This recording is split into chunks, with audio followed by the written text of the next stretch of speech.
ప్రభువా, నీ వాక్కునకు ప్రతిస్పందించే హృదయాలను మీరు మాకివ్వండి. ఎక్కడా కూడా ప్రభువా అవిధేయత, నిర్లక్ష్యము మాలో కనబడనివ్వవద్దు. ప్రభువా, పాటల ద్వారా మా హృదయాలను ప్రభువా దున్ని సిద్ధము చేసుకోవడానికి మీరు కృప చూపించినందుకు నీకు వందనాలు. ఇప్పుడు నీ వాక్యమును మా హృదయాలలో విత్తమని, ప్రభువా ఆ వాక్యం ఫలింపచేయమని, నీ ఆత్మను ప్రభువా మా మధ్య ఉంచమని, మాతో మాట్లాడమని యేసు నామమున ప్రార్థించి వేడుకుంటున్నాము తండ్రి, ఆమేన్. మనం గత కొన్ని వారాలుగా ధ్యానిస్తున్నట్లుగా మన జీవితం ఆరాధనతో ఆరంభమై దేవునితో నడక ద్వారా దేవునికి సేవ చేసేదిగా ఉండాలని చూస్తూ ఉన్నాం. కాబట్టి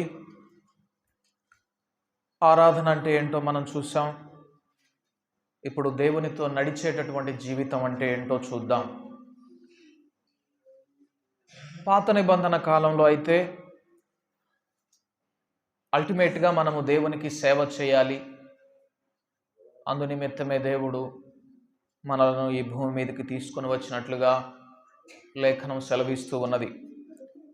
అయితే దేవునికి సేవ చేసేటటువంటి ఆ పరంపరలో పాత నిబంధన భక్తులకు మనకు ఉండినటువంటి భేదం, పాత నిబంధనలో అయితే ఎవరో ఒక్కరే పరిచర్య చేసేవారు. దేవునికి సేవ చేసేటటువంటి భాగ్యం ఉండాలి అంటే ఖచ్చితంగా లేవీయుల వంశంలో జన్మించి ఉండాలి. అయితే క్రొత్త నిబంధనలో అది కాదు. క్రొత్త నిబంధనలో నీవు, నేను, మనమందరము కూడా దేవునికి సేవ చేయడానికి దేవుడు కృప అనుగ్రహించాడు. ఆ నిర్ణయానికి లేకపోతే అవకాశాన్ని ఉపయోగించుకుంటామా లేదా అనేది మన మీద ఆధారపడి ఉంటుంది. పాత నిబంధన పరిచర్యకు ఇప్పుడు క్రొత్త నిబంధనలో దేవుడు మనకిచ్చినటువంటి పరిచర్యకు చాలా తేడా ఉంది. కొరింథీయులకు రాసినటువంటి 2వ పత్రిక 3వ అధ్యాయము 6వ వచనం చదువుకుందాం. కొరింథీయులకు రాసినటువంటి 2వ పత్రిక 3వ అధ్యాయము 6వ వచనము. ఆయనే మమ్మును క్రొత్త నిబంధనకు, ఇక్కడ పౌలు భక్తుడు అంటున్నాడు, మమ్మును క్రొత్త నిబంధనకు ఆయనే పరిచారకులుగా నియమించాడు. అంటే దాని అర్థం పాత నిబంధనకు మమ్మును పరిచారకులుగా నియమింపలేదు అని అర్థం. యేసు ప్రభు వారిని వెంబడించే మనమందరము కూడా పౌలు వలె ఈ మాట చెప్పవలసినటువంటి వారమై ఉన్నాం. క్రొత్త నిబంధనకు పరిచర్య చేసేవారిమిగా ఆయనే మమ్మును క్రొత్త నిబంధనకు అనగా అంటున్నాడు. క్రొత్త నిబంధనకు పరిచర్య అంటే ఏంటి అంటే అక్షరమునకు కాదు గాని ఆత్మకే పరిచారకుల మౌటకు మాకు సామర్థ్యం కలిగించి ఉన్నాడు. పాత నిబంధన పరిచర్య అక్షరానికి సంబంధించిన పరిచర్య. క్రొత్త నిబంధన పరిచర్య ఆత్మకు సంబంధించిన పరిచర్య. పాత నిబంధనలో దేవుని వాక్యం చదివి దేవుడిచ్చే జ్ఞానాన్ని పొందుకోవడం వరకే ఆ పరిచర్య ఆగిపోయింది. కానీ క్రొత్త నిబంధనలో ఆత్మ ద్వారా ఆత్మకు పరిచర్య చేయడానికి దేవుడు మనల్ని ఏర్పాటు చేసుకున్నాడు. అది పూర్తి భిన్నమైనటువంటిది. అందుకే పాత నిబంధనలో అటు జ్ఞానము ఎవరికో ఒక్కరికి, రాజుకో, సేవకునికో, లేకపోతే లేవి వంశములో జన్మించినటువంటి ప్రధాన యాజకునికో ఇవ్వబడేది. ఇప్పుడు అలా కాదు. మనమందరం, ఎందుకంటే అంత్య దినములలో నేను మనుష్యులందరి మీద నా ఆత్మను కుమ్మరించను. ఈ నూతన నిబంధన పరిచర్య భిన్నమైనటువంటిది. పాత నిబంధనలో కేవలము ఏది తప్పో ఏది ఒప్పో తెలుసుకోవడం కొరకు దేవుని వాక్యం దగ్గరకు వచ్చేవారు. Similar to the incident that took place in the Eden of garden. ఏదెను వనములో జరిగినటువంటి ఆ సంఘటనకు సాదృశ్యంగా ఏదెను వనములో మంచి చెడ్డల తెలివినిచ్చే వృక్షము, జీవమునిచ్చే వృక్షం రెండు ఉన్నాయి. అలాగే బైబిల్ గ్రంథములో కూడా మనం ఈ బైబిల్ గ్రంథాన్ని చదివేటప్పుడు ఏది తప్పు, ఏది ఒప్పు, ఏది చెయ్యకూడదు, ఏది చెయ్యాలి, ఎలా ఉండాలి, ఎలా ఉండకూడదని జ్ఞాన సముపార్జన కోసం మనం ఈ బైబిల్ గ్రంథాన్ని చదవచ్చు, లేక జీవించడం కోసం కూడా ఈ బైబిల్ గ్రంథాన్ని చదవచ్చు. అంటే ఒక మాటలో చెప్పాలంటే ఇదే బైబిల్ గ్రంథం నీకు నాకు మంచి చెడ్డల తెలివినిచ్చే వృక్షం అవ్వచ్చు, జీవాన్నిచ్చే వృక్షం అవ్వచ్చు. ఇక మన మీద ఆధారపడి ఉంటుంది. మంచి చెడ్డల వివేకాన్ని ఇచ్చేటటువంటి పుస్తకంగా దురదృష్టవశాత్తు ఈ దినాల్లో క్రైస్తవులు చాలామంది బైబిల్ గ్రంథాన్ని చూస్తూ ఉన్నారు. ఇక్కడే మనం చదువుకున్నటువంటి వాక్య భాగం క్రింద భాగంలోనే చివరిలో ఉంటుంది, అక్షరము సంపును. మంచి చెడ్డల తెలివినిచ్చే వృక్షం వల్ల దొరికిందేంటి? మరణం. అక్షరము సంపును. మనము మంచి చెడ్డల విలువనిచ్చేటటువంటి ఒక జ్ఞాన భాండాగారంగా ఈ పుస్తకాన్ని చూస్తే దీనివల్ల మనకేం దొరుకుతుంది? మరణం. ఎప్పుడైనా గమనించారా? వాక్యము మరణానికి మనలను దారితీస్తుందా? అదే చెప్తా ఉన్నాడు. అక్షరము చంపును, but the spirit gives life. ఆత్మ జీవింపజేస్తుంది. అదే జీవము ఇక్కడ అంటున్నాడు. పాత నిబంధన కాలంలో అయితే కీర్తనల గ్రంథము 119వ అధ్యాయం 105వ వచనంలో చెప్పబడినట్లుగా నీ వాక్యము నా పాదములకు దీపము, అది నా త్రోవకు వెలుగై ఉన్నది. వాక్యమే పాత నిబంధన గ్రంథంలో, పాత నిబంధన కాలంలో, నేను ఇక్కడ పాత నిబంధన అని చెప్తున్నప్పుడు దయచేసి మీరు ఒక విషయం గుర్తుపెట్టుకోవాలి. పాత నిబంధన కాలము అంటే, పాత నిబంధన అంటే బైబిల్ గ్రంథంలో రాయబడినటువంటి పాత నిబంధన అని కాదు. ఒక సమయం ఉంది, ఆ సమయంలో దేవుడు ఒక ఒప్పందాన్ని చేసుకున్నాడు. ఆ ఒప్పందమును దేవుడు తీసివేసి లేకపోతే పూర్తి చేసి క్రొత్త ఒప్పందాన్ని చేసుకున్నాడు. ఇది నూతన నిబంధన. ఆ పాత ఒడంబడిక కాలం గురించి మాట్లాడుతూ ఉన్నాను, ఆ పాత ఒప్పందాన్ని గురించి మాట్లాడుతూ ఉన్నాను. ఆ పాత నిబంధన కాలంలో వాక్యమే వెలుగు. కానీ క్రొత్త నిబంధనకు వచ్చేసేటప్పటికి వాక్యము అనగా అక్షరార్థమైనటువంటి వాక్య పరిజ్ఞానము ఏం చేస్తుంది? చంపుతుంది. మరి ఇక్కడ ఏది బ్రతికింపజేస్తుంది? ఇక్కడ అంటున్నాడు యోహాను సువార్త 1వ అధ్యాయం 4వ వచనంలో, ఆయనలో జీవముండెను, ఆ జీవము మనుష్యులకు వెలుగై ఉండెను. పాత నిబంధన కాలంలో వాక్యము వెలుగు, క్రొత్త నిబంధన కాలంలో యేసు యొక్క జీవితం వెలుగు. గమనిస్తున్నారా? మనము వాక్యం, అందుకే పరిసయ్యుల దగ్గరకు వచ్చి అన్నప్పుడు మీరు లేఖనములలో సత్యం ఉన్నదని దాన్ని పరిశీలిస్తూ వస్తున్నారు, కానీ అవి నన్ను గూర్చి సాక్ష్యం ఇస్తా ఉన్నాయి, మీకు జీవము కలుగునట్లు మీరు నా యొద్దకు రానేరరు అంటున్నాడు. కాబట్టి మనకు జీవాన్ని ఇవ్వాలన్నా, వెలుగునివ్వాలన్నా ఈ వాక్యాన్ని అక్షరానుసారముగా చదువుకుంటూ ఏది చెయ్యకూడదో, ఏది చెయ్యాలో, ఎలా ఉండాలో, ఎలా ఉండకూడదో తెలుసుకొని అంతటితో ఆగిపోతే అది మనకు జీవాన్ని ఇవ్వదు. ఈ వాక్యాన్ని చదువుతుండినప్పుడు యేసు ప్రభు యొక్క జీవితం మన కళ్ళ ముందు ప్రత్యక్షపరచబడితే అప్పుడు మనం జీవంలోనికి, వెలుగులోనికి నడిపింపబడుతున్నట్లుగా మనము గ్రహించాలి. యేసు ప్రభు యొక్క జీవితం మన కళ్ళ ముందు పెట్టబడకపోతే ఈ వాక్యాన్ని కేవలము ఒక మంచి చెడ్డల వివేకాన్ని ఇచ్చేటటువంటి అంశంగా జ్ఞాన సముపార్జన కోసం మాత్రమే మనం వాడితే అంతిమంగా మనం మరణపాత్రులం అవుతామని ఇక్కడ చూస్తూ ఉన్నాం. దేవుడు మనలను ఏర్పాటు చేసుకున్నది ఆయన సేవ చేయాలి అని, మనమందరము ఆయనకు పరిచర్య చేయాలని.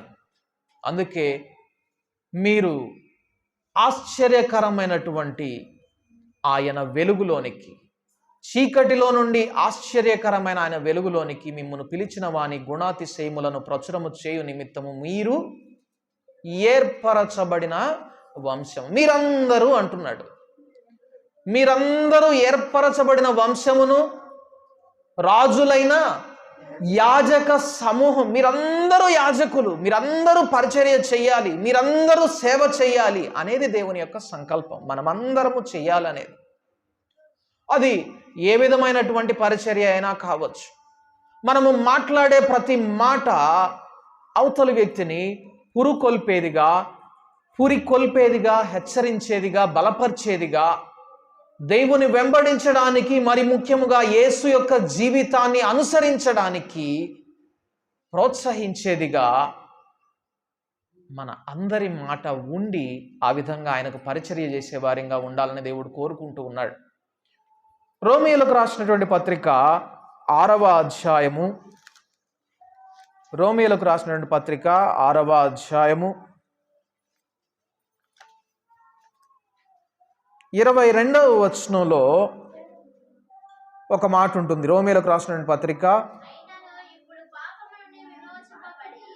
ఇప్పుడు పాపము నుండి విమోచింపబడి దేవునికి దాసులైనందున పరిశుద్ధత కలుగుటయే మీకు ఫలము. But now having been freed from sin and enslaved to God. దేవునికి సేవ చేయాలి అంటే దేని నుంచి విడిపింపబడాలంటున్నాడు? ఉద్యోగ బాధ్యతల నుండి. కొంతమంది అంటున్నట్టుగా, నేను నాన్నగారు చనిపోయిన తర్వాత చాలామంది పెద్దలు చెప్పినట్లుగా వెళ్ళి ఒకసారి జాన్ డానియల్ గారిని కలువు, వాళ్ళ దృష్టిలో పడాలి, నువ్వు వెళ్ళి మాట్లాడాలి అని చెప్తే వెళ్ళాను. నేను ఎవరిని విమర్శించాలని కాదు, మనము నేర్చుకుంటూ ముందుకు సాగాలి.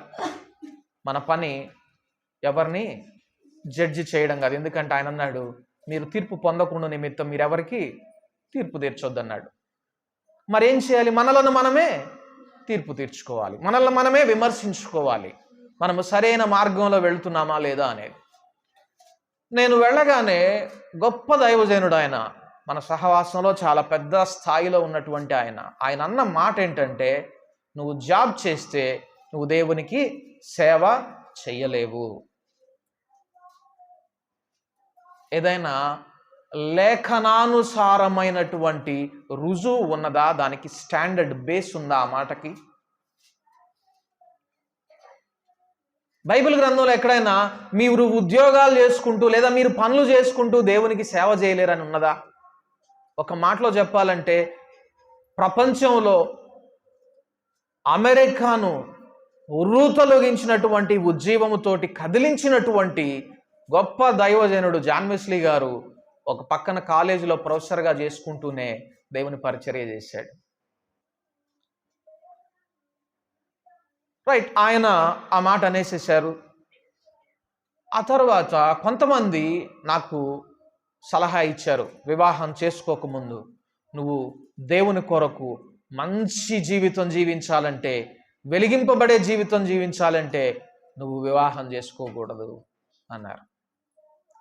దేవునికి మనము సేవ చేయాలి, దేవునికి దాసులం అవ్వాలంటే మనము దేని నుండి ఫ్రీ అవ్వాలి? ఉద్యోగాల నుండి ఫ్రీ అవ్వాలి, కుటుంబ బాధ్యతల నుండి ఫ్రీ అవ్వాలి, అప్పుడే దేవునికి సేవ చేసుకుంటాం అనేటటువంటి కొన్ని అపోహలు కొందరిలో ఉన్నాయి. కానీ లేఖనం చెప్తా ఉన్న మాట ఏంటంటే, మీరు దేవునికి దాసులు అవ్వాలి అంటే, దేవునికి సేవ చేయాలంటే దేని నుండి ఫ్రీ అవ్వాలి? పాపము నుండి మీరు ఫ్రీ అవ్వాలి. ఉద్యోగాలు చేసుకుంటూ, లేకపోతే ఉద్యోగాలను విడిచిపెట్టి దేవుని సేవకు వచ్చినటువంటి వాళ్ళు పాపం నుండి విడిపింపబడకుండా ఇంకా పాపభరితమైనటువంటి, శాపభరితమైనటువంటి సేవ చేస్తున్న వాళ్ళు ఉన్నారు. వివాహం చేసుకుంటే దేవునికి నమ్మకంగా చేయలేమేమో సేవ అని చెప్పని వివాహం చేసుకోకుండా తర్వాత పాపానికి బానిస అయిపోయి దేవుని నామాన్ని అవమానపరిచినటువంటి వాళ్ళు ఉంటున్నారు. కాబట్టి దేవుని సేవకు మనము యోగ్యులముగా ఉండాలి, దేవునికి నమ్మకమైనటువంటి దాసులముగా ఉండాలి అంటే ఒకే ఒక్క రూల్ ఏంటి అంటే, ఏం చేయాలి? మనం పాపము నుండి విడిపింపబడాలి. Having been freed from our sins and enslaved to God, you derive your benefit. ఆ విధంగా సేవ చేస్తే నీకు ఒక ప్రతిఫలం వస్తుంది. పాపము నుండి విమోచింపబడి, పాపము నుండి విడిపింపబడి దేవునికి దాసుడు అవ్వడం ద్వారా, దేవునికి సేవ చేయడం ద్వారా నీకు ఒక ఫలం వస్తుంది. ఏంటది? పరిశుద్ధత. పరిశుద్ధత.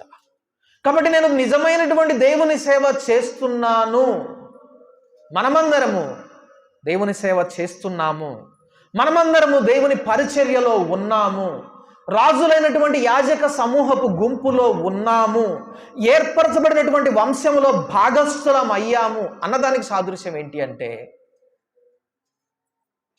దినానికి దినానికి, సంవత్సరానికి సంవత్సరానికి సమయము గడుస్తున్న కొలది నాలో ఏం పెరగాలి? పరిశుద్ధత పెరగాలి. పాపము నుండి విమోచింపబడి నేనేమవుతూ ఉండాలి? పరిశుద్ధునిగా మార్చబడుతూ ఉండాలి. నేను పరిశుద్ధునిగా మార్చబడకపోతే, నాలో పరిశుద్ధత కలగకపోతే నేను నిజమైనటువంటి దేవుని సేవ చేస్తున్న వానిగా కనబడను. దేవుని సేవ దేవునికి దాసునిగా ఉండి చేస్తున్నానని చెప్పలేను. కాబట్టి నేను ప్రతిదినము పరిశుద్ధతలోనికి ఎదిగేవానిగా ఉండాలి. మనమందరము కూడా ప్రతిదినము పరిశుద్ధతలోనికి ఎదిగేవారిగా ఉండాలి. దేవునికి దాసులముగా మార్చబడాలి. అదే నిజమైనటువంటి సేవ. అందుకే యోహాను రాసినటువంటి మొదటి పత్రిక 2వ అధ్యాయము 6వ వచనంలో ఒక మాట ఉంటుంది. యోహాను రాసినటువంటి మొదటి పత్రిక 2వ అధ్యాయము 6వ వచనము. మొదటి పత్రిక 2వ అధ్యాయం 6వ వచనం నుండి నెక్స్ట్ నుంచి.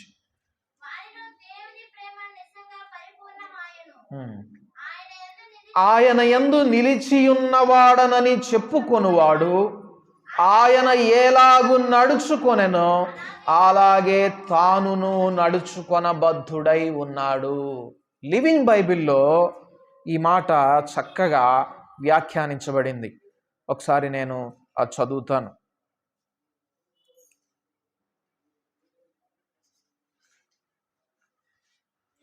Anyone who says he is a Christian should live as Christ did. ఎవడైనా నేను క్రైస్తవుడను అని చెప్పుకునేవాడు ఎలాగ బ్రతకాలంటే క్రీస్తు వలె బ్రతకాలి. ఆ వాక్యాన్ని అలా వ్యాఖ్యానించారు లివింగ్ బైబిల్లో. ఎవడైనను నేను క్రీస్తునందు నిలిచి ఉన్నానని చెప్పుకుంటే వాడు ఆయన ఎలాగూ నడుచుకున్నాడో అలాగే నడుచుకోవాలి. ఎవడైనా నేను క్రైస్తవుడను అని చెప్పుకుంటే యేసు ఎలాగ నడిచాడో అలాగే అతడు నడవాలి.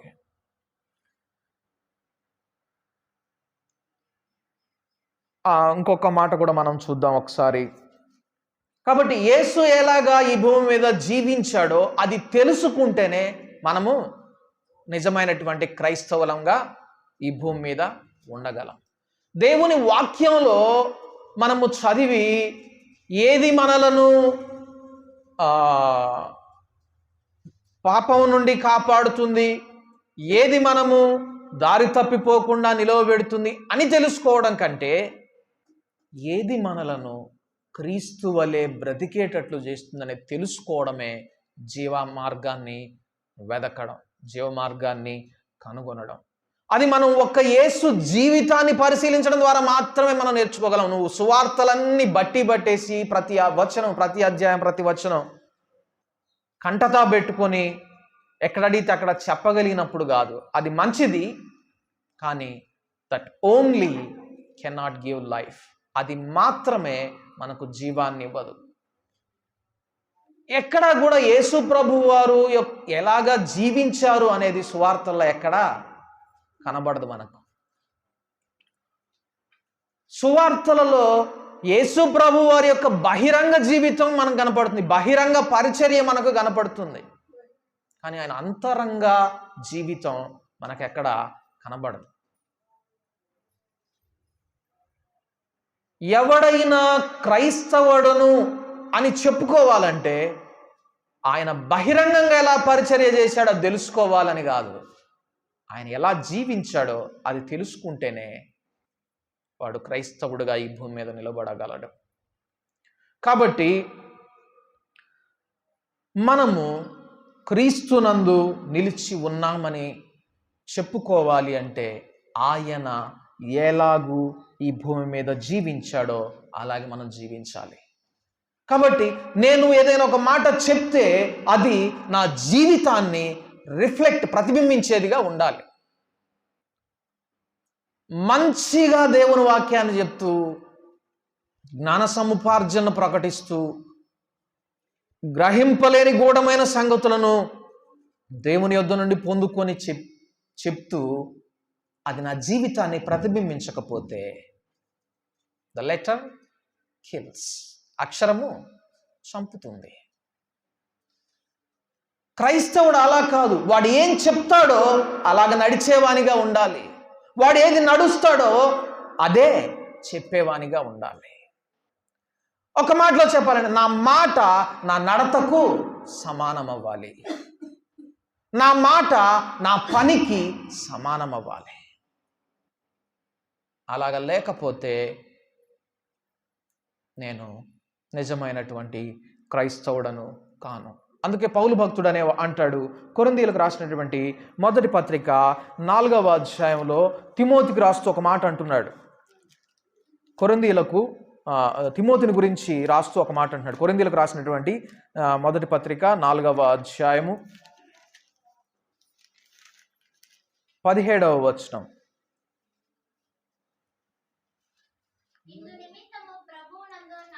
ఇందు నిమిత్తము ప్రభువునందు నాకు ప్రియుడును నమ్మకమైన నా కుమారుడు నగు తిమోతిని మీ యొద్దకు పంపి ఉన్నాను. ఇందు నిమిత్తం అనే మాట గుర్తుపెట్టుకోండి. నేను తిమోతిని మీ యొద్దకు పంపించాను. అతడు ఏం చేస్తాడు అంటే క్రీస్తునందు నేను నడుచుకునే విధానాన్ని అనగా నా బోధను అంటున్నాడు. ఏంటంట? అతడు క్రీస్తునందు నేను నడుచుకొను విధమును అనగా ప్రతి స్థలములోను ప్రతి సంఘములోను నేను బోధించు విధమును మీకు జ్ఞాపకం చేస్తాడు. చూడండి, పౌలు భక్తుడు అంటున్నాడు, అతడు తిమోతి మీకు ఒక విషయాన్ని జ్ఞాపకం చేస్తాడు. ఏంటంటే నేను క్రీస్తునందు ఎలాగ నడుస్తున్నానో అది మీకు జ్ఞాపకం చేస్తాడు. అదేంటో కాదు, నేను ప్రతి చోట ప్రతి స్థలంలో బోధించే బోధ. అంటే దాని అర్థం ఏంటో తెలుసా? పౌలు ఏదైతే జీవించాడో దాన్నే బోధించాడు, ఏదైతే జీవించాడో దాన్నే ప్రకటించాడు. చూడండి, అది మీకు తిమోతి జ్ఞాపకం చేస్తాడు. చూడండి, దేవుని యొక్క ఆత్మ నడిపింపు ఎలాగుంటుందో ఒకసారి చూడండి. యేసు ప్రభు వారు కూడా ఒక సందర్భంలో ఒక మాట అన్నాడు, నేను వెళ్ళి మీకు ఆదరణకర్తను పంపిస్తాను, అతడు వచ్చి మిమ్మల్ని సర్వసత్యంలోనికి నడిపిస్తాడు. ఆయన తనంతట తానే ఏమీ బోధించక నా మాటలలో వాటిని కొన్నిటిని తీసుకొని మీకు బోధిస్తాడు. నేను ఏవైతే చెప్పానో వాటినే మీకు ప్రకటిస్తాడు అని పరిశుద్ధాత్ముని గురించి యేసు ప్రభువారు చెప్పాడు. పరిశుద్ధాత్ముడు వచ్చి ప్రత్యేకంగా యేసు ప్రభువారు చెప్పిన మాటలనే తీసుకొని మనకు బోధించి సర్వసత్యంలోనికి నడిపించాల్సిన అవసరం ఏముంది అంటే యేసు ప్రభువారు అసంపూర్ణంగా ఏమన్నా బోధించాడా? గమనించండి, ఆన్సర్ ఈజ్ ఎస్. సమాధానం అవును. కానీ యేసు ప్రభువు వారే కదా అన్నది, ధర్మశాస్త్రాన్ని నెరవేర్చుటకే నేను ఈ భూమి మీదకి వచ్చాను,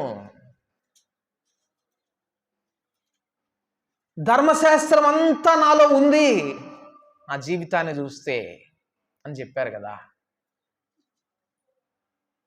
ఇప్పుడే మనం చూసాం, మనం ఏదైతే జీవిస్తున్నామో అదే ప్రకటించే వారంగా ఉండాలి.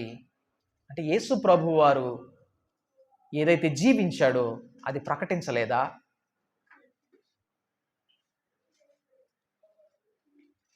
ప్రకటించిన గ్రహించలేని వారుగా ప్రజలు ఉన్నారు కాబట్టి ప్రకటించలేదు.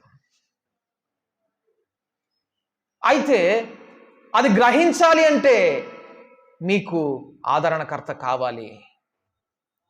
నేను చెప్పినవన్నీ ఆయన వచ్చి మీకు విశదీకరించి అప్పుడు తెలియజేస్తాడు సర్వసత్యాన్ని. యేసుప్రభు వారు ప్రకటించారు, కానీ దాన్ని గ్రహించలేని వారిగా మనం మిగిలిపోయాం. ఏంటి ఆయన ప్రకటించింది? మనము గ్రహించని విధంగా. అలాగే ఇక్కడ పౌలు భక్తుడు కూడా అంటున్నాడు, నేనేదైతే జీవించానో, నేనేదైతే ప్రకటిస్తున్నానో ప్రతి స్థలంలో, సంఘంలో, అది తిమోతి మీకు జ్ఞాపకం చేస్తాడు. అక్కడ యేసుప్రభు వారు ఏమన్నారు? నేనేదైతే చెప్పానో దాన్ని తీసుకొని మీకు జ్ఞాపకం చేసి మీకు వివరిస్తాడు పరిశుద్ధాత్ముడు. ఇందుకే అనగలిగాడు పౌలు భక్తుడు, నేను క్రీస్తును పోలి నడుచుకున్న ప్రకారం మీరు నన్ను పోలి. ఆ సిమిలారిటీ చూడండి, ఆ పోలిక చూడండి. ఎలాగైతే యేసు ప్రభు వారి యొక్క జీవితాన్ని గురించి పరిశుద్ధాత్ముడు సాక్ష్యం ఇస్తాడని చెప్పాడో, నా యొక్క జీవితం గురించి తిమోతి సాక్ష్యం ఇస్తాడని పౌలు చెప్తా ఉన్నాడు. మనమందరము కూడా క్రీస్తును పోలి నడుచుకున్న వారమైతే ఈ మాట మనం చెప్పగలిగి ఉండాలి, నేను క్రీస్తును పోలి నడుచుకున్న ప్రకారము మీరు నన్ను పోలి నడుచుకోనండి. నేనేదైతే జీవించానో అది ఇదిగో నన్ను గూర్చినటువంటి సాక్ష్యం నా సహోదరులు ఇస్తారు. ఇది నాన్న, మన సహోదరులు మన గురించి అటు సాక్ష్యం ఇవ్వగలుగుతున్నారా?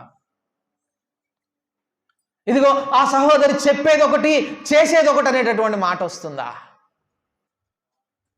ఆ సహోదరి ఏం చెప్తుందో తన జీవితం అదే అనే సాక్ష్యం వస్తుందా?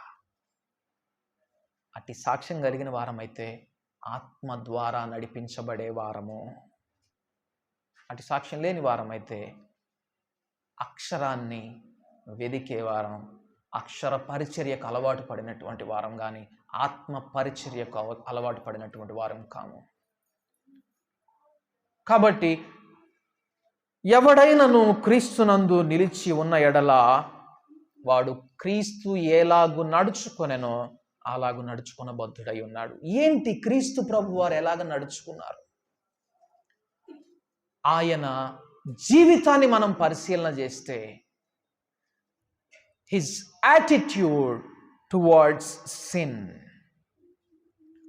పాపము పట్ల ఆయన యొక్క వైఖరి, ఆయన యొక్క ప్రవర్తన మనం చూస్తే మనము క్రీస్తు వలె జీవించడానికి, క్రీస్తు వలె నడవడానికి ఆస్కారం ఉంటుంది. ఏంటి పాపం పట్ల ఆయన వైఖరి? హెబ్రీయులకు రాసినటువంటి పత్రిక 1వ అధ్యాయము, హెబ్రీయులకు రాసినటువంటి పత్రిక 1వ అధ్యాయము 9వ వచనం చూద్దాం. నీవు నీతిని ప్రేమించితివి, దుర్నీతిని ద్వేషించితివి, అందుచేత దేవుడు నీ దేవుడు నీ తోడివారి కంటే, నీ తోడివారి కంటే, నీ స్నేహితుల కంటే అనే మాట ఉంటుంది ఇంగ్లీష్ బైబిల్లో. మనమందరం కూడా ఆయనకు స్నేహితులం. యోహాను సువార్త 16-17 అధ్యాయాల్లో కనబడుతున్నది. దాసుడు యజమానుని కంటే గొప్పవాడు కాడు. నేను నా తండ్రి వలన వినిన సంగతులన్నిటినీ మీకు తెలియజేసి తిని గనుక ఇక మీదట మిమ్ములను దాసులని పిలువక ఏమని పిలుస్తున్నాను? ఇక మీదట స్నేహితులని పిలుచుచున్నాను. శిష్యులతో అంటాడు యేసు ప్రభువారు. ఇప్పుడు మనం కనుక నిజంగా దేవుని యొక్క శిష్యులము, మనమందరము కూడా తండ్రి యొక్క బోధను గ్రహించిన వారమైతే యేసుక్రీస్తు ద్వారా, మనమందరము కూడా యేసు ప్రభు యొక్క స్నేహితులం. అయితే ఇక్కడ ఒక మాట అంటున్నాడు, ఆయన స్నేహితులందరికంటే దేవుడట యేసు ప్రభు వారిని హెచ్చించినట్లుగా చూస్తా ఉన్నాం. నీ తోడి వారం కంటే నిన్ను హెచ్చించునట్లుగా. ఏమిటి యేసు ప్రభు వారిని మనందరికంటే హెచ్చైన స్థాయిలో నిలవబెట్టింది? మనందరికంటే కొంచెం ఎక్కువగా దేవుడు ఘనపరచునట్లుగా ఏమిటి యేసు ప్రభు వారిని ప్రత్యేకించింది? ఆ వచనాన్ని మనము జాగ్రత్తగా పరిశీలన చేస్తే ఆయన ఏం చేశాడట? ఆయన నీతిని ప్రేమించాడట, దుర్నీతిని లేకపోతే పాపాన్ని ద్వేషించాడట. ఇప్పుడు పాపాన్ని ద్వేషించడానికి, పాపము జోలికి పోకుండా ఉండడానికి చాలా తేడా ఉంది. పాపముతో నీకు జోలి ఏమీ లేక ఉందుము అనే మాట మనం చదువుకుంటాం. పాపాన్ని ద్వేషించడానికి, పాపంతో జోలి లేకుండా ఉండడానికి చాలా తేడా ఉంది. చాలామంది పాపాన్ని తప్పించుకోవడానికి, లేకపోతే పాపం బారిన పడకుండా ఉండడానికి కొంత నిష్ట కలిగి ఉంటారు. దానికి కారణం పట్టుబడతామేమో అని, పరువు పోతుందేమో అని, లేకపోతే దేవునికి నమ్మకమైనటువంటి సేవ చేయలేమేమో అని. చూడండి, కారణాలు జాగ్రత్తగా గమనించండి. పాపముతో జోలి లేకుండా ఉండడానికి కొంతమంది అయితే అవకాశం రాక కూడా పాపం చేయరట. నేను విన్నాను. ఆ అవకాశం లేదు కాబట్టి పాపం చేయలేదు, వీడికి అవకాశం వచ్చింది కాబట్టి పాపం చేశాడు. పాపంతో జోలి లేకుండా ఉండడానికి కారణాలు చూసారా ఎన్నున్నాయో? అయితే యేసయ్య పాపంతో జోలి లేకుండా ఉండడానికి ఒక కారణం ఉంది. ఒకే ఒక కారణం ఏంటంటే, he hates sin. He hated sin. పాపాన్ని ఆయన ద్వేషించాడు. ఆయనకు అసహ్యం పాపం అంటే. ఎందుకంటే అది తన తండ్రి యొక్క నామానికి మచ్చదేస్తుంది, తన తండ్రి యొక్క నామాన్ని అవమానపరుస్తుంది. అందుకు ఆయన పాపాన్ని ద్వేషించాడు. ఆయన ఎంతగా చేదరించుకున్నాడంటే, ఒక్క టాయిలెట్ని మనం ఫ్లష్ చేయకుండా ఉంటే ఎంత అసహ్యంగా ఉంటుందో అంతగా అసహ్యించుకున్నాడట ఆయన పాపాన్ని. ఇంట్లో ఉంచుకోవాలి అనుకోలేదు ఆయన ఈ హృదయంలో. ఆయన అసహ్యించుకున్నాడు పాపాన్ని. ఇన్ఫ్యాక్ట్ ఎంటర్ కాకూడదని, అసలు ఆ పాపం తన హృదయానికి ప్రవేశించకూడదని అసహ్యించుకున్నాడు ఆయన పాపాన్ని. ఇంకొకటి, నీతిని ఆయన ప్రేమించాడు. మనము కూడా నీతిని ప్రేమించే వారిగా ఉంటున్నామా? Just like as Jesus loved it. యేసు ప్రభు వారు ప్రేమించినట్టుగా. లేకపోతే మనకు కూడా కొన్ని వాక్యాలు తెలుసు. దేవుని ప్రేమించు వారికి, అనగా ఆయన సంకల్పము చొప్పున పిలువబడిన వారికి సమస్తమును సమకూర్చి జరిగిస్తాడని నమ్మాం కాబట్టి, నాకంతా సమకూర్చబడాలి, నాకంతా మేలు జరగాలి కాబట్టి నేను నీతిమంతునిగా జీవిస్తాను. చూసారా నీతిని ఎన్నుకోవడం వెనక కారణం? Self centredness. నాకు ప్రయోజనం కావాలి, నాకు మేలు కలగాలి, నాకంత సమకూర్చబడాలి, అందుకు నేను నీతి మార్గాన్ని ఎంచుకుంటాను. లేకపోతే నేను చిన్నవాడనై ఉన్నాను, ఇప్పుడు నేను ముసలివాడనై ఉన్నాను, కానీ నీతిమంతులు విడవబడరు, వారి సంతానం భిక్షమెత్తరనే వాగ్దానం ఉంది కాబట్టి, నా పిల్లలు భిక్షమెత్తకూడదు, నా సంతానం విడవబడకూడదు కాబట్టి నేనేం చేస్తాను? నీతిని వెంబడిస్తాను. ఇవి ఉన్నాయా మన జీవితాల్లో కారణాలుగా? లేకపోతే యేసు వలె నీతిని ప్రేమించాడు కాబట్టి నీతిని వెదకే వారంగా ఉంటున్నామా? నీవు నీతిని ప్రేమించితివి, నీతిని ప్రేమించితివి. ఎందుకంటే అది తండ్రిని సంతోషపెడుతుంది, అది తండ్రిని మహిమపరుస్తుంది, తండ్రిని ఘనపరుస్తుంది. ఇదంతా పరిశుద్ధాత్ముడు వచ్చిన తరువాత ప్రకటింపబడినటువంటి సువార్త. యేసు ప్రభువారు సువార్త ప్రకటించిన సమయంలో ఆయన ఎలాగ జీవించాడో శిష్యులకు తెలియదు. ఆయనతో నడిచారు, ఆయనతో కలిసి జీవించారు, కానీ ఆయన అంతరంగ పరిచర్య తెలియదు శిష్యులకు. ఆయన బాహ్య పరిచర్య మాత్రమే తెలుసు. మనము కూడా క్రీస్తు యేసు యొక్క బాహ్య సంబంధమైన పరిచర్యను వెదికే వారమైతే దేన్ని వెతుకుతామంటే యేసయ్య పరిచర్యలో ఉన్న అద్భుతాలను, యేసయ్య పరిచర్యలో ఉండినటువంటి స్వస్థతలను, యేసయ్య పరిచర్యలో ఉండినటువంటి సూచక క్రియలను వెదికే వారిగా మిగిలిపోతాం. కానీ యేసును తండ్రికి ఇష్టునిగా మిగిల్చిన ఆయన అంతరంగ పరిచర్యను మనం తెలుసుకోలేని వారిగా మిగిలిపోతాం. తద్వారా జీవానికి వారసులం కాలేము, అక్షర పరిచర్యకు మాత్రమే మనము వారసులం అవుతాం. యేసు ప్రభు వారి యొక్క అంతరంగ జీవితం ఎలాగుంటుంది? అంతరంగంలో ఆయన కూడినటువంటి పోరాటం ఏంటి? ఆత్మదేవుడు వచ్చి ఆయన యేసయ్య సంగతులలో నుంచి తీసి వివరించేదాకా శిష్యులకు తెలియదు. ఎలయనగా మన ప్రధాన యాజకుడు మన బలహీనతల యందు మనతో సహా అనుభవం లేనివాడు కాడు. హెబ్రీయులకు రాసిన పత్రిక 4వ అధ్యాయము 15వ వచనము.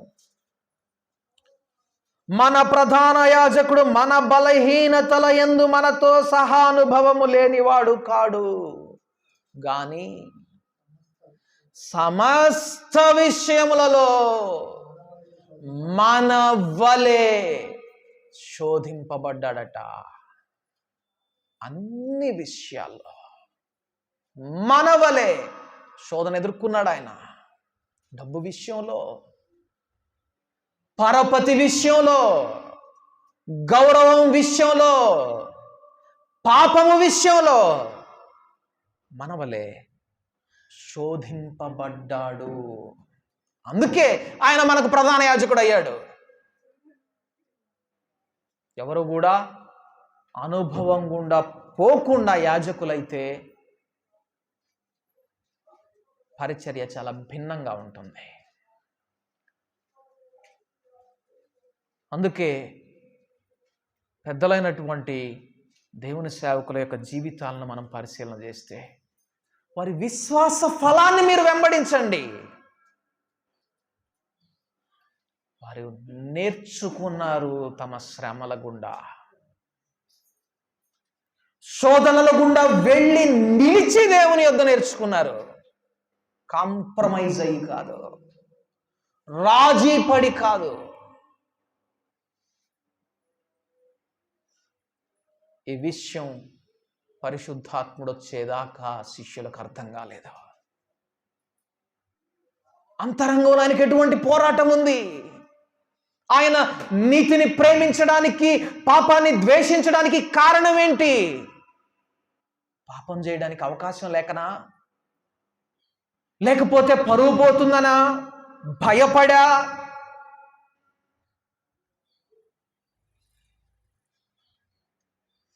లేకపోతే దేవునికి ఇష్టడుగా ఉండడేమోననా? లేకపోతే ఆయన సేవ ఫలవంతంగా ఉండదనేమోనా?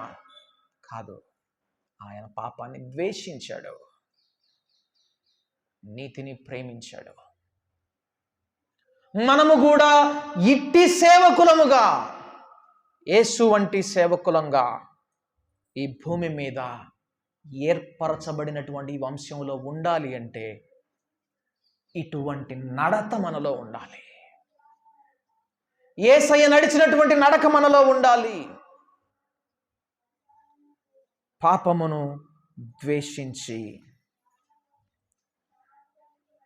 ఎవడైనను ఆయన యందున్నానని చెప్పుకుంటే వాడు ఆయన వలె నడుచుకొన బద్ధుడై ఉన్నాడు.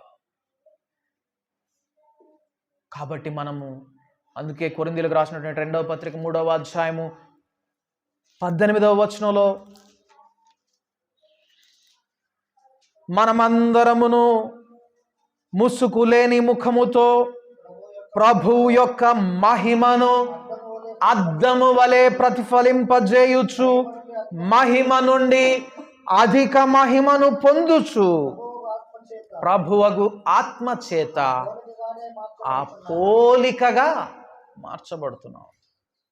మహిమ నుండి అధిక మహిమను పొందుకుంటూ, ఏంటి మహిమ నుండి అధిక మహిమను పొందుకోవడం అంటే? మన సేవా జీవితంలో గొప్ప గొప్ప కార్యాల నుండి నూతనమైనటువంటి కార్యాలను ప్రతిదినం చూసుకుంటూ వెళ్ళడమా? అసలు మహిమను పొందుకోవడం అంటే ఏంటి? యోహాను సువార్త 1వ అధ్యాయంలో ఉంటుంది. దేవుని యొక్క మహిమ ఆయన మీద నివసించెను, ఆయన కృప సత్య సంపూర్ణుడుగా మన మధ్య నివసించెను. ఆయన దేవుని కుమారుని మహిమ వలె ఆయన్ని మనం కనుగొన్నాం. దేవుని యొక్క మహిమగా ఎవరట? యేసు ప్రభు వారి యొక్క జీవితమే దేవుని యొక్క మహిమ. తండ్రి అయిన అద్వితీయ దేవుని కుమారు యొక్క మహిమ వలె మనం ఆయన మహిమను కనుగొంటిమి. మహిమ పొందడం అంటే ఏంటో తెలుసా? మహిమ నుండి అధిక మహిమను పొందుకోవడం అంటే ఏంటో తెలుసా? దేవుని యొక్క క్రీస్తు యొక్క జీవితాన్ని పొందుకోవడం. ప్రతిదినం యేసయ్య జీవితంలోకి మనం ఇంకా అడుగు పెడుతూ at the end of that చివరికి ఎలాగ మార్చబడతాం? పోలికగా, యేసయ్య పోలికగా మార్చబడతాం. చూడండి, యోహాను రాసిన 1వ పత్రిక 3వ అధ్యాయం 2వ వచనంలో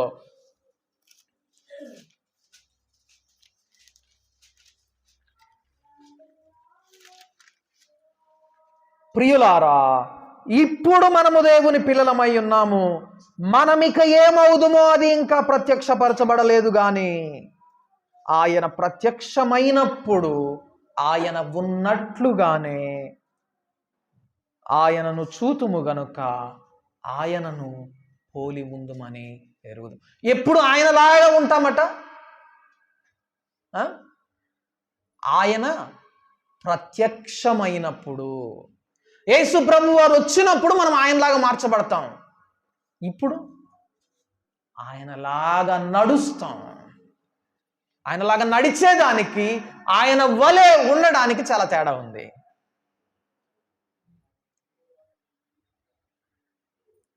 నిద్రలో కూడా మనం ఎట్లాగుంటామో అలాగే ఉంటాం, కానీ నిద్రలో మనం నడవం. కొన్ని ఎక్సెప్షన్స్ ఉంటాయి అనుకోండి, నిద్రలో నడిచే వాళ్ళు ఉంటారు. చూడండి, నడిచేది ఆయన వలె ఉండేది రెండు భిన్నమైనటువంటి అంశాలు. నడవడం అంటే ఆయన యొక్క జీవితాన్ని కలిగి జీవించడం, ఆయన వలె ఉండడం అంటే పూర్తిగా ఆయన పోలికలోనికి మారిపోయి ఆయన ఎదుర్కోవడం. మనము ప్రతిదినము ఆయన యొక్క జీవితంలోనికి తొంగి చూస్తూ ఆయన జీవిత విధానాన్ని పొందుకునే వారిగా ఉండాలి. అది ఆయనలాగా నడవడం అంటే.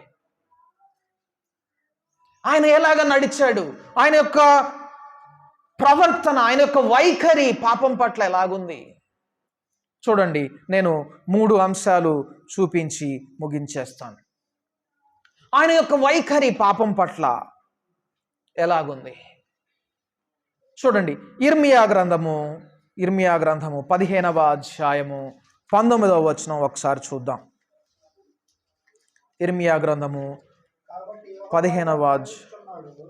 కాబట్టి యెహోవా ఈలాగు సెలవిచ్చుచున్నాడు, నీవు నా తట్టు తిరిగిన ఎడల నీవు నా సన్నిధిని నిలుచున్నట్లు నేను నిన్ను తిరిగి రప్పింతును. గమనించండి, ఒక్కసారి ఈ వచనాన్ని ఈ కాన్సెప్ట్లో చదువుదాం. మత్తయి సువార్త 12వ అధ్యాయము 18వ వచనం ఒకసారి చదువయ్యా. ఎవరైనా చదవండి. మత్తయి సువార్త 12వ అధ్యాయము.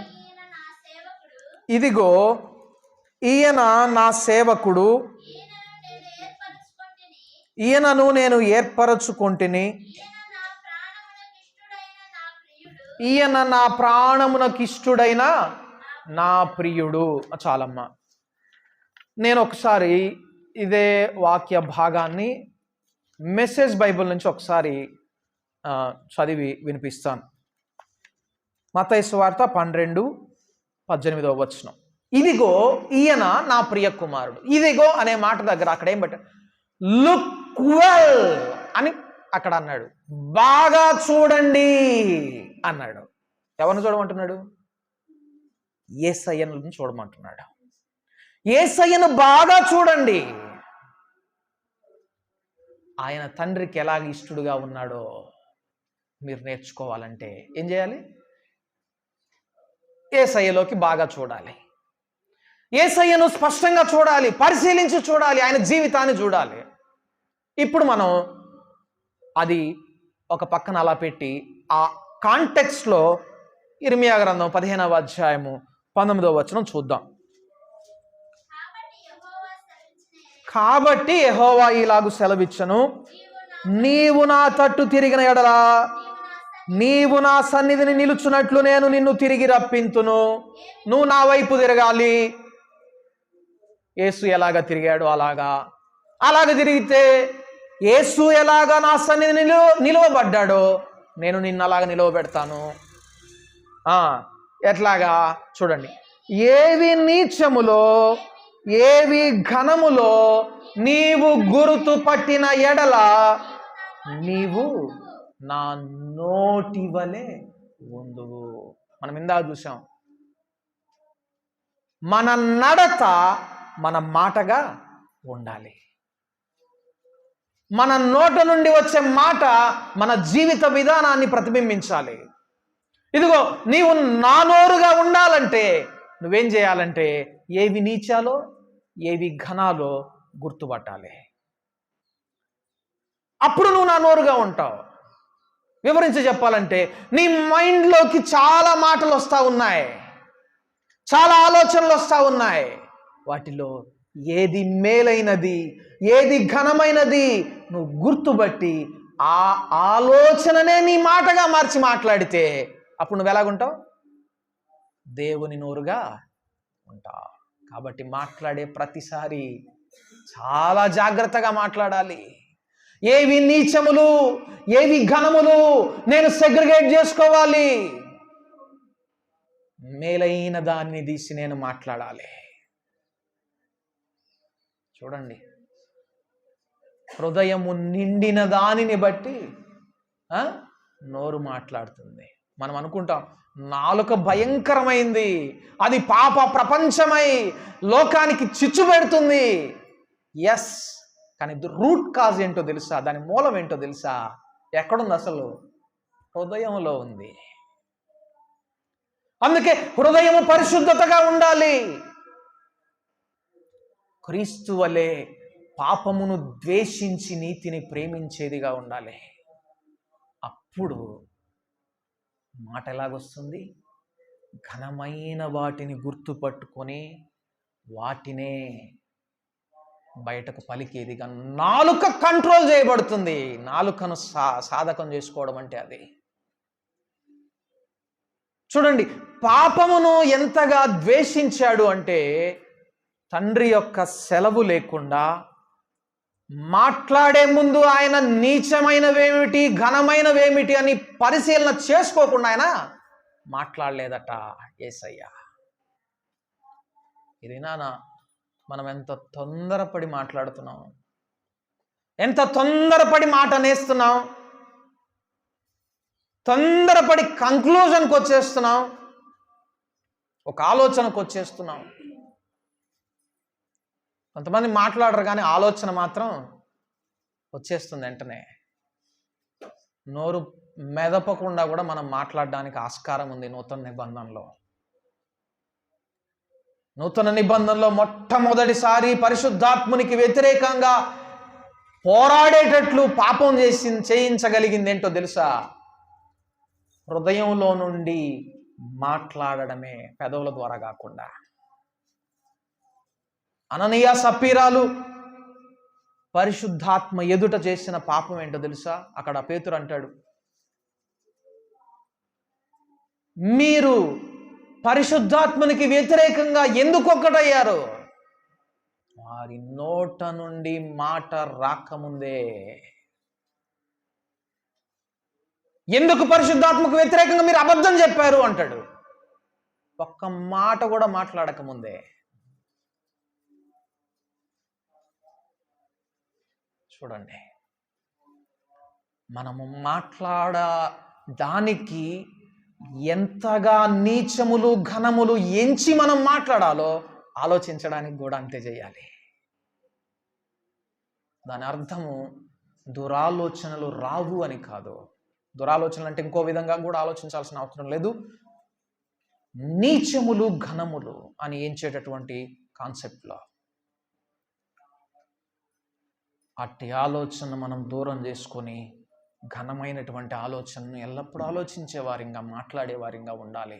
ఎందుకంటే దేవుడైన యెహోవా భూమి మీదకి తొంగి చూచినప్పుడు భూమి మీద నరుల చెడుతనము గొప్పదనియు వారి తలంపులలోని ఊహ అంతయు ఎల్లప్పుడూ కేవలము చెడ్డదనియు. చూడండి, మాటే కాదు, నడతే కాదు, ఆలోచన కూడా చెడ్డగా ఉండకూడదు. సహోదరుల మీద దురాలోచన కూడా రాకూడదు. యేసయ్య జీవితం అది. మనం అలాంటి వారిగా ఉండాలి. యేసు వైపు చూచిన వారమైతే అలాగా మనము పాపాన్ని ద్వేషించే వారిగా, హృదయంలోనికి పాపం ప్రవేశించకుండా జాగ్రత్త పడేవారిగా ఉండాలి. ఇంకొకటి, ఆ విధంగా యేసయ్య జీవితాన్ని మనం పొందుకోవాలి, అట్టి శ్రేష్టమైనటువంటి జీవితాన్ని పొందుకోవాలి అంటే ఇంకొక విషయంలో కూడా మనం నమ్మకంగా ఉండాలి. లూకాసు సువార్త 16వ అధ్యాయం 11వ వచనం. లూకాసు సువార్త 16వ అధ్యాయము. కాబట్టి మీరు అన్యాయపు సిరి విషయంలో నమ్మకముగా ఉండని ఎడల సత్యమైన ధనమును ఎవరు మీ వశము చేయును. చూడండి, పరలోక సంబంధమైన ప్రతి ఆశీర్వాదమునకు మనం వారసులం అవ్వాలంటే, పరలోక సంబంధమైనటువంటి ఐశ్వర్యవంతులంగా మనం ఉండాలి అంటే ఇంకొక విషయంలో మనం నమ్మకంగా ఉండాలి. పాపం విషయంలో ఎలాగైతే యేసు ప్రభు పాపం ద్వేషించారు ఎలాగుండాలో అలాగుండాలి. ఇంకొక విషయంలో అన్యాయపు సిరి విషయంలో మనం నమ్మకంగా ఉండాలి. డబ్బు విషయంలో మనం చాలా నమ్మకంగా ఉండాలి. ఈ దినాలలో పేరుగాంచినటువంటి గొప్ప గొప్ప దైవ జనులను పడదోస్తున్నది ఏంటో తెలుసా? డబ్బు విషయంలో నమ్మకత్వం లేకపోవడం, ధనం విషయంలో నమ్మకత్వం లేకపోవడం, కవటెస్నెస్. చూడండి, సులభంగా అది మనలను దారి తప్పిస్తుంది.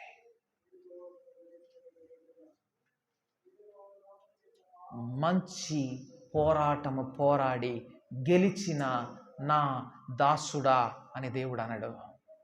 ఏమంటాడో తెలుసా? నమ్మకమైన మంచి దాసుడా. కాబట్టి నీవు నేను నమ్మకత్వం కలిగి ఉండాలి దేవుడు మనకి ఇచ్చినటువంటి ప్రతి విషయంలో, ప్రతి అంశం విషయంలో. సుఖభోగముల యందు ఆసక్తి కలిగిన వారిగా ఉంటున్నామా? లేక దేవుడట మనకు గొప్ప ఐశ్వర్యాన్ని ఇచ్చేది ఎందుకో తెలుసా? మనల్ని టెస్ట్ చేయడానికి కూడా ఇస్తాడట, మనల్ని పరీక్ష చేయడానికి కూడా ఇస్తాడట. Can this child of mine be faithful to me in this matter? ఈ విషయంలో నా ఈ కుమారుడు నమ్మకత్వంగా ఉంటాడా లేదా అని మనకు దేవుడు ఐశ్వర్యాన్ని కూడా ఇస్తాడట. దారుణమైన విషయం ఏంటంటే ఆ పరీక్షలో ఎక్కువ మంది ఫెయిల్ అయిపోతున్నారు. నీవు నేను అలాగా ఫెయిల్ కాకూడదు అంటే యేసు వలె మనం ఉండాలి. యేసయ్యకి అక్కరుందా? ఉంది. యేసయ్యకి అవసరం ఉందా? ఉంది. ఆయన తన 6 సహోదర సహోదరులను తనతో కలుపుకొని 8 మందిని పోషించాలి. ప్రయాస ఉందా? ఉంది. పరిచర్యలో అవసరం ఉంది. కానీ ఎప్పుడు ఆయన డబ్బును ముట్టలేదు. డబ్బు సంచి ఎవరి దగ్గర ఉండేది? యోధా దగ్గర ఉంది. అందుకే యోధా పతనం అయిపోయాడు. జాగ్రత్తగా ఉండాలి. మనము అన్యాయపు సిరి విషయంలో నమ్మకత్వం ఉండాలి. చూడండి, నేను లేచిన కానించి ఎన్నో గ్రామాలు తిరగాలి, ఎన్నో ప్రాంతాలకు వెళ్ళి నేను నా తండ్రి యొక్క రాజ్య సువార్త ప్రకటించాలి, నా కాళ్ళు నొప్పులు పుడుతూ ఉన్నాయి. మీరందరూ చందా వేసుకొని నాకు ఒక గుర్ర బండినో ఒక రథాన్నో కొనండి అని యేసయ్య అన్నాడు? చెప్పలేదు. మనం ఇంకా ఒక చోట చూస్తాం. ఒక చోట ప్రజలందరికీ దేవుని సువార్త ప్రకటిస్తూ ఉండగా 3 దినాలు గడిచిపోయినాయి. వారు ఆకలితో అలమటించిపోతూ ఉన్నారేమో, వారికి భోజనం ఏమైనా ఏర్పాటు చేద్దామంటే వీళ్ళందరి కోసం మనం పోయి కొనుక్కొని రావాలా భోజనం? దాని అర్థం ఏంటో తెలుసా? యేసయ్య భోజనం కొనుక్కొని తినాల్సినటువంటి పరిస్థితి ఉంది. కానీ అన్నాడు, నేను ఆకలిగా ఉన్నాను, నా ఆకలి తీర్చండి తండ్రి. నేను బక్కచిక్కిపోతా ఉన్నాను, నా కడుపులో పేగులు అరుస్తూ ఉన్నాయి, నా ఆకలి తీర్చు అని ఎప్పుడు ఆయన ప్రార్థించినట్లుగా మనం చూడం. నా తండ్రి యొక్క మాట వినడమే నా ఆకలి. చూడండి ఎంత నమ్మకత్వమో చూడండి. ఎందుకంటే ఆయన నీతిని ప్రేమించాడు, పాపాన్ని ద్వేషించాడు. ఇంకొక విషయాన్ని చూపిస్తాను. మనము క్రీస్తు వలె ఈ భూమి మీద నడవాలి అంటే ఆయన వలె శ్రమల గుండా వెళ్ళేవారిగా ఉండాలి. శ్రమల గుండా, శోధనల గుండా వెళ్ళి నిలిచేవారిగా మనం ఉండాలి. పాపం పట్ల మన వైఖరి, ధనం పట్ల మన వైఖరి, శోధనలు శ్రమల పట్ల మన వైఖరి, ఈ 3 విషయాల్లో క్రీస్తు వలె మనం నడిచేవారిగా ఉంటే దేవునికి నమ్మకమైనటువంటి సేవ చేసేవారిగా, నమ్మకమైనటువంటి పరిచర్య చేసేవారిగా, నమ్మకమైనటువంటి యాజక సమూహంగా మనం ఉండగలం. నిజమైనటువంటి క్రైస్తవులంగా ఈ భూమి మీద మనం ఉండగలం. చూడండి, అందుకే పౌలు భక్తుడు ఒక మాట అంటాడు. కొరింథీయులకు రాస్తున్నటువంటి మొదటి పత్రిక 1వ అధ్యాయము 4వ వచనం. 2 వాక్య భాగాలు చూపించి నేను ముగించేస్తాను. కొరింథీయులకు రాసిన మొదటి పత్రిక 1వ అధ్యాయము 4వ వచనము. క్రీస్తు యేసునందు మీకు అనుగ్రహింపబడిన దేవుని కృపను చూచి మీ విషయమై నా దేవునికి ఎల్లప్పుడూ కృతజ్ఞతాస్తుతులు చెల్లించుచున్నాను. క్రీస్తును గూర్చిన సాక్ష్యము మీలో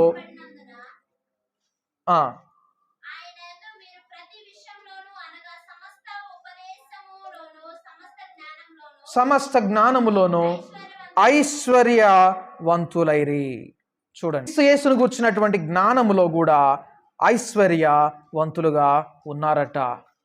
మనము కూడా ఇట్టి జ్ఞానైశ్వర్యం కలిగిన వారిగా ఉండాలి. రెండవ పత్రిక కొరింథీయులకు రాసిన 2వ పత్రిక 1వ అధ్యాయము 4వ వచనము. దేవుడు మమ్మును ఏ ఆదరణతో ఆదరించుచున్నాడో ఆ ఆదరణతో ఎట్టి శ్రమలలో ఉన్న వారినైనను ఆదరించుటకు శక్తి గల వారమగునట్లు ఆయన మా శ్రమ అంతటిలో మమ్మల్ని ఆదరించు. ఎందుకు దేవుడు మమ్మల్ని శ్రమల గుండా తీసుకెళ్తా ఉన్నాడో తెలుసా? మిమ్మల్ని అందరినీ ఆదరించడానికి. కాబట్టి శోధన గుండా, శ్రమ గుండా వెళుతున్నప్పుడు ఈ మాట మనం చెప్పగలిగే వారిగా ఉండాలి. నా దేవుడు నన్ను ఈ శ్రమ గుండా తీసుకెళ్తా ఉన్నాడంటే దానికి కారణం నా సహోదరిని నేను ఆదరించగలిగే వానిగా నన్ను నిలవబెట్టాలి. అందుకే దేవుడు నన్ను ఈ శోధన గుండా, ఈ శ్రమ గుండా తీసుకెళ్తా ఉన్నాడు. చూడండి, అట్టివారిగా మనం ఉండాలి. మనకి చాలా శ్రమలు, ఇబ్బందులు కలిగినప్పుడు నిజంగా కొన్ని సందర్భాలు మనం కలవరంతో నిండిపోతాం, కృంగిపోతాం, బలహీనపరచబడతాం. అట్టి పరిస్థితుల్లో క్రీస్తు వలె మనం కూడా ఉండేవారిగా ఉండాలి. యేసయ్య ఎలాగున్నాడు? ఒకసారి మనం ఈ వచనాన్ని చూసి ముగిస్తాను. యోహాను సువార్త 12వ అధ్యాయము 27వ వచనం. ఇప్పుడు నా ప్రాణము కలవరపడుచున్నది. నీవు నేను శ్రమ గుండా వెళ్ళినప్పుడు, నీవు నేను కలవరం గుండా వెళ్ళినప్పుడు, ఇబ్బందులు గుండా వెళ్ళినప్పుడు, తండ్రి ఈ పరిస్థితి నుండి నన్ను బయటపడే, ఈ ఇబ్బంది నుండి నన్ను బయటపడే, ఈ శోధన నుండి నన్ను బయటపడే, ఈ శ్రమ నుండి నన్ను బయటపడే అని ప్రార్థిస్తున్నామా? లేక యేసయ్యలాగా చూడండి 28వ వచనంలో, తండ్రి నీ నామాన్ని మహిమపరచు, తండ్రి నీ నామాన్ని మహిమపరచు, ఈ శ్రమలో నుండి నన్ను బయటపడే అని కాకుండా, నా తండ్రి నీ నామం మహిమపరచబడాలి, నీ నామము హెచ్చింపబడాలి, నీ నామం ఘనపరచబడాలి. శ్రమలలో, శోధనల్లో మన వైఖరి, మన ప్రవర్తన ఇలాగుంటే మనము కూడా క్రీస్తు వలె నమ్మకమైనటువంటి దాసులంగా దేవునికి ఉండగలం. అప్పుడు క్రీస్తు వలె దేవుడు మనలను హెచ్చించి ఆయన యొక్క కుడి పార్శ్వమందు మనల్ని కూర్చుండబెడతాడు.